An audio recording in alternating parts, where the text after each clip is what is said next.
किसान देश का पेट भरते हैं, लेकिन पेट भरने वाले किसान अगर सत्ता की चौहद्दी पर खड़े होकर संघर्ष करने लगे तो उस संघर्ष की गूंज को कोई नजरअंदाज नहीं कर सकता।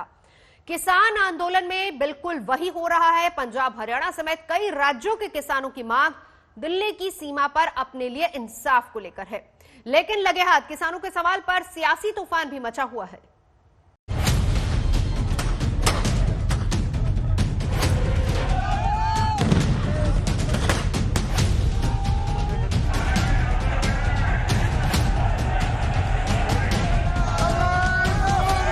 ये किसानों की नवंबर क्रांति है।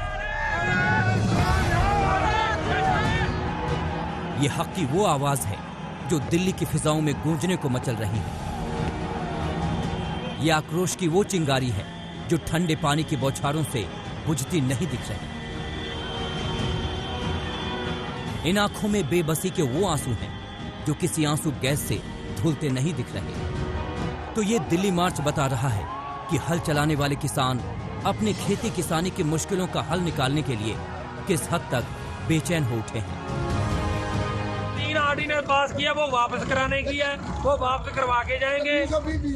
बिजली का बिल जो किया है वो वापस करवाएंगे, ना रुकेंगे। अगर कोई भी बैरियर आएगा तोड़ के जाएंगे।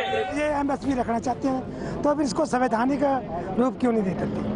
संविधान में लिख दें, बल्कि एक अध्यादेश और ले आए भी हम एमएसपी नहीं तोड़ेंगे, और जो कोई तोड़ेगा इसमें कम रेट पे लेगा उसको लिए सजा का प्रावधान रखा जाए। किसानों की मांग पूरी नहीं होगी और अध्यादेश वापस नहीं लिए जाएंगे, ये 3 काले कानून हम चैन से नहीं बैठेंगे।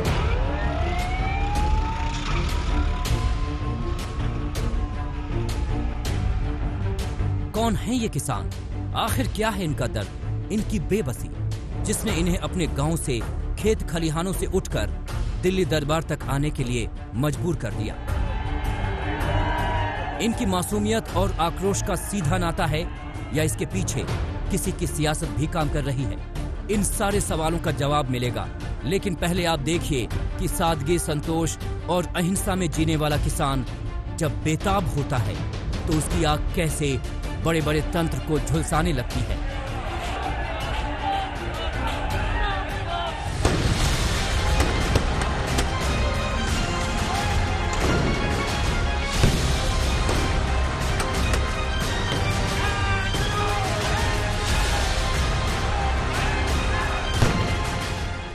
हम अकेले ही चले थे जानिबे मंजिल, मगर लोग साथ आते गए और कारवां बनता गया। सूबों की चौहद्दी किसानों की सामूहिक पीड़ा के विस्तार को रोक नहीं पाई। कहीं एक कोने से कुछ किसानों ने हुंकार भरी तो जगह जगह से एक जैसी आवाज उठने लगी।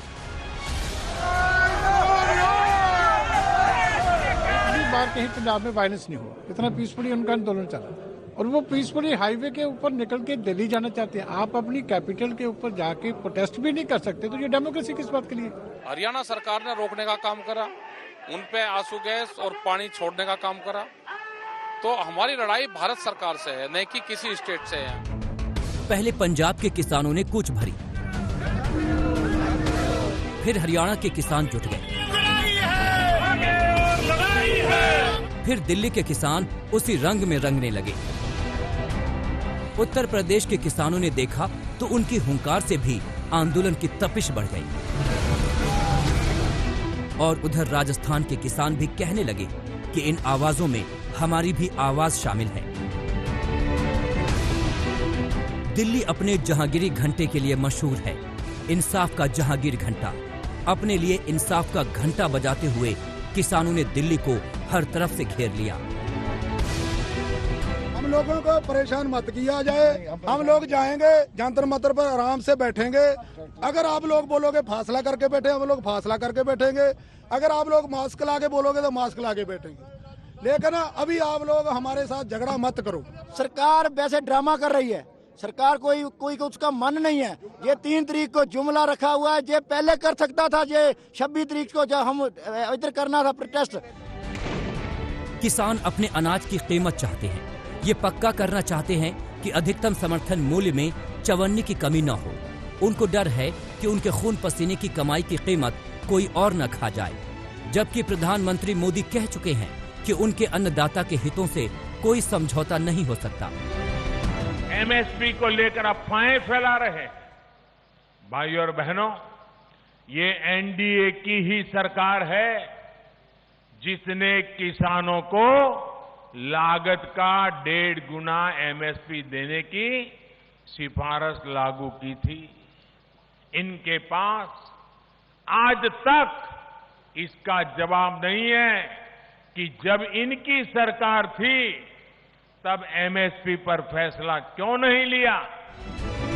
किसानों ने हुंकार भरी है, सियासत उनके पीछे पीछे अपनी दलीलें लेकर दौड़ रही है, लेकिन किसानों के कदमों की रफ्तार से मिलान करने में वो हाँप जाती है, इसीलिए वो आपस में भिड़ जाती है। उन्हीं किसानों के नाम पर जो अपने हक के लिए दिल्ली तक संग्राम को खींच लाए हैं। ऐसा लगता है भाजपा की आत्मा के अंदर जनरल डायर की आत्मा प्रवेश कर गई और इसीलिए खट्टर सरकार जुल्म और बर्बरता की सारी हदें पार कर रही है। कांग्रेस पार्टी जो बहुत ही घड़ियाली आंसू बहाने की कोशिश कर रही है। 12,000 करोड़ का बजट था, 34,000 करोड़ का बजट मोदी जी ने किया। मोदी जी ने जो है वो किसान सम्मान निधि दी, जो किसानों के सम्मान के लिए जरूरी थी और वो दी गई। किसानों की कृषि बीमा योजना की गई। ऑल पार्टी मीटिंग की अगर आवश्यकता हो वो भी बुलाई जानी चाहिए और इस कानून में एक क्लॉज जोड़ना चाहिए कि संज्ञेय अपराध होगा अगर किसान को कोई संस्था या व्यक्ति एमएसपी देने से रोकता है। मैं आपके माध्यम से सभी किसान यूनियन के नेताओं को विनम्र प्रार्थना करना चाहता हूं कि वो ऐसे सर्दी के मौसम में कोविड के संकट में आंदोलन का रास्ता छोड़ें और वो दिल्ली आएंगे तो हम लोग जरूर उनसे चर्चा करेंगे और मुझे चर्चा करते हुए खुशी होगी। किसानों के हितों का सवाल वक्त बेवक्त अपना जवाब मांगता रहा है। एक बार फिर वो फिनिक्स की तरह अपनी ही राख से निकलकर खड़े हो गए हैं, ये कहते हुए कि साडा हक एते रख। आज तक ब्यूरो।